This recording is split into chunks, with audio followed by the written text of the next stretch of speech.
दोस्तों, सलंगपुर हनुमान जी के official channel में आपका स्वागत है। इस वीडियो में आज हम श्री हनुमान चरित के बारे में बात करेंगे। सभी लोग इस वीडियो को आखिर तक देखें और नीचे कमेंट में बताएं कि आपको यह वीडियो कैसा लगा और आप अगले वीडियो में हनुमान जी के बारे में क्या जानना चाहते हैं, हमें कमेंट करें। धन्यवाद। इस वीडियो में जो कुछ भी कहा गया है वह हनुमान जी का नाम है, जो स्वस्थ आवाज में कहा गया है। इसलिए सभी लोगों से खास विनम्र अनुरोध है कि वे इसे सुने और अपने जीवन में कई बदलाव करें ताकि वे हनुमान जी जैसे बन सकें। देखिए, मेरे प्रभु राम की लीला। कपि रूप में मैं वो अवतार हूं जिसके शरीर का जन्म तो वर्णित है पर मृत्यु नहीं। यह माना जाता है कि मैं उसी रूप में अब भी विद्यमान हूं और मुझे यह वरदान प्राप्त है कि जब तक रामकथा जगत में विद्यमान है तब तक मैं इसी शरीर में रहूंगा। मेरे प्रभु ने यह आशीर्वाद भी दिया है कि जब तक ये लोक रहेंगे रामकथा भी स्थिर रहेगी। मैं क्या बताऊं, मुझे तो जब से सीता माता ने अजर अमर होने का आशीर्वाद दिया तब से मुझे अपने शरीर का स्मरण हुआ ही नहीं। अजर अमर आत्मा किसी नश्वर शरीर का स्मरण भला करे ही क्यों, जब तक उस शरीर से काम था उसका सदुपयोग किया गया। अब तो जब जिस रूप की आवश्यकता होती है भगवान राम मुझे वही रूप प्रदान कर देते हैं और मेरे माध्यम से अपना काम करवा लेते हैं। राम कृपा से अजर अमर तो आप सभी हैं। वो एक ही तो अनेक हुआ है और फिर वो एक सब में रम गया, इसी से वह राम कहलाया। पर मेरे प्रभु की माया देखिए कि निर्द्वंद्व में ही द्वंद्व का आभास होता है। आत्मा ही अनात्म की भांति व्यवहार करता है, वही मर्त्य पदार्थों का स्मरण करता है और उन्हीं में आसक्त हो जाता है। तीनों लोकों में मान्यता है कि बिना मेरी मदद के भगवान राम का दर्शन और सान्निध्य दुर्लभ है। ये तो मेरे प्रभु राम की ही लीला है।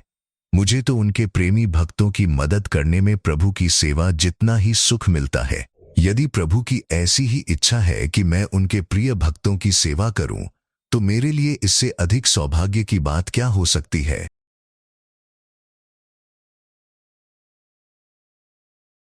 वास्तव में बात यह है कि मेरे प्रभु के सान्निध्य के लिए उनके चरण कमलों में विश्वास होना आवश्यक है। मैं वही मूर्तिमान विश्वास हूं। कुछ भक्तों को आंतरिक अनुभव हुआ है कि मेरा राधा रानी से गूढ़ संबंध है। स्थूल रूप से तो मेरा राधा रानी से कभी साक्षात्कार नहीं हुआ, पर यह तो निश्चित है कि बिना उनकी कृपा के किसी को श्री कृष्ण का सान्निध्य नहीं प्राप्त हो सकता।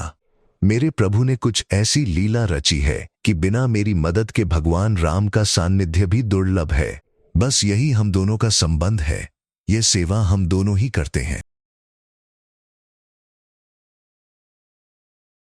मेरा प्रेम और राधा रानी का प्रेम भी एक ही है, केवल रूप भिन्न है। रसज्ञों ने रस के शांत रस, दास्य रस, सज्ज रस और मधुर रस ये 5 अंग बतलाए हैं। इनमें मैं दास्य रस का उपासक हूं और श्रीमती राधा रानी मधुर रस की सम्राज्ञी हैं। इस विषय के मर्मज्ञ मधुर रस को सर्वश्रेष्ठ बताते हैं। फिर कुछ लोग यह शंका करते हैं कि मैं ज्ञानी नाम ग्रगण्य कहलाने वाला, बुद्धिमता वरिष्ठ माना जाने वाला दास्य रस की ही उपासना क्यों करता हूं, सर्वश्रेष्ठ रस मधुर रस को क्यों नहीं साध लेता। मैं इसका क्या उज़र दूं। यह निर्विवाद है कि मधुर रस सर्वश्रेष्ठ है, पर यदि मैं यह इच्छा करूं कि मुझे ही सर्वश्रेष्ठ वस्तु मिलनी चाहिए तो क्या यह अहंकार नहीं होगा। क्या मेरे कृपालु प्रभु श्री राम मुझ में ऐसा अहंकार रहने देंगे। मैं तो वही करता हूं जो उनकी आज्ञा है, फिर वह चाहे सर्वश्रेष्ठ हो या अधम से अधम। इस संबंध में किसी ने कहा जाता है कि शांत रस, दास्य रस, सज्ज रस, वात्सल्य रस और मधुर रस में भगवान की साधना के लिए मधुर रस उज़म है, क्योंकि इसमें भगवान से निकटतम संबंध होता है। भगवान की समस्त शक्तियों में आह्लादिनी शक्ति सर्वोत्कृष्ट मानी गई है, जो श्री जी स्वयं है। मन में प्रश्न रस के साधक भीष्म पितामह किसी से कम थे। दास्य रस के साधक श्री हनुमान जी में कोई कमी है। सज्ज रस के साधक अर्जुन तो साक्षात नर है, जो भगवान से सर्वथा अभिन्न है। वात्सल्य यशोदा जी और नंद जी कुछ कम भाग्यशाली तो नहीं थे। श्री हनुमान जी तो ज्ञान के भंडार हैं। यदि मधुर भाव दास्य भाव से श्रेष्ठ है तो पवन कुमार गोपी भाव की कामना क्यों नहीं करते? वे तो दास्य भाव में ही संतुष्ट हैं। यदि वे भगवान से गोपी भाव की याचना करें तो क्या भगवान मना कर देंगे? फिर क्या यह बात गलत है कि कोई भाव किसी अन्य भाव की अपेक्षा श्रेष्ठ है? मधुर भाव अन्य भावों की अपेक्षा निस्संदेह श्रेष्ठ है, पर सर्वश्रेष्ठ वस्तु हमें ही मिलनी चाहिए। यह अहंकार नहीं तो और क्या है? श्री हनुमान जी स्वयं गोपी होना नहीं चाहते, यह जानते हुए भी कि मधुर भाव दास्य भाव से श्रेष्ठ है। वे तो गोपियों की जावना को देखकर स्मरण करके ही मुग्ध हैं। प्रत्येक को स्वभावानुसार साधना करनी चाहिए, चाहे वो श्रेष्ठ हो या न हो। श्रेवान स्वधर्मो विगुणा परधर्मात् स्वनुष्ठितात्। होने पर भी स्वधर्म श्रेष्ठ है कि उसका अच्छी तरह से अनुष्ठान हो सकता है। स्वभाव के अनुकूल धर्म और साधना में संतुष्ट रहना चाहिए, चाहे वो सर्वश्रेष्ठ हो या न हो।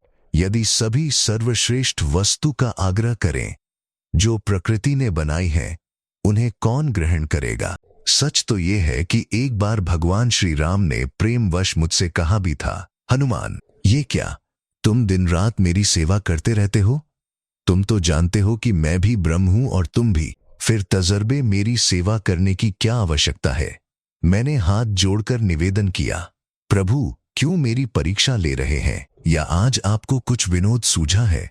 शरीर से मैं वानर हूं, सूक्ष्म स्तर पर मैं जीव हूं और आप ब्रह्म, तत्वतः हम दोनों अभिन्न हैं। तो क्या आपकी सेवा करने से मैं कुछ कम ब्रह्म हो जाता हूं? हाँ, तो मैं अपने और श्रीमती राधा रानी के संबंध की बात कह रहा था। मैं तो उनके चरण कमलों का नित्य सेवक हूं। क्या हुआ जो मुझे उनके राधा रानी रूप में दर्शन नहीं हुए? सीता माता के रूप में क्या मैं उन्हें पहचानता नहीं? कितनी कृपामयी है वे। अपने स्वामी का कार्य सिद्ध करने के लिए उन्होंने क्या क्या कष्ट नहीं उठाए, क्या क्या अपमान नहीं सहे। सोचकर ही मेरी आंखों में आंसू आ जाते हैं। मैंने उनका कष्ट दूर करने की भरसक कोशिश की, पर फिर भी कष्ट तो उन्हें हुआ हीन। मैं तो चाहता था कि अपने प्रभु की आज्ञा पाऊं तो उनके सारे कष्ट एक क्षण में दूर कर दूं। आखिर मुझे असीम दैवी शक्तियां किस लिए दी गई हैं? पर क्या करूं, मैं अपने प्रभु की आज्ञा से बंधा हुआ था।